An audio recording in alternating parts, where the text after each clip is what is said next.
mga ka-mushroom, sa lahat po ng nasa Taiwan na nabunot na for visa appearance, ito po yung mga list of requirements na isasubmit ninyo sa Polish Embassy sa Taipei. Number 1 is yung application form with 2x2 picture. Number 2, flight reservation na galing sa agency ninyo. Number 3 is yung original passport ninyo with a photocopy kung saan nakalagay yung personal information at photo ninyo.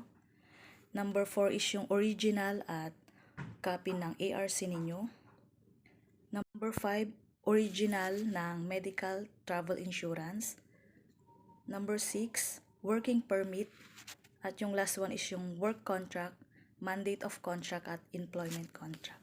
Good luck po sa interview ninyo at sana'y makapasa kayo para magkaroon kayo ng chance na makapagtrabaho dito sa Europe countries.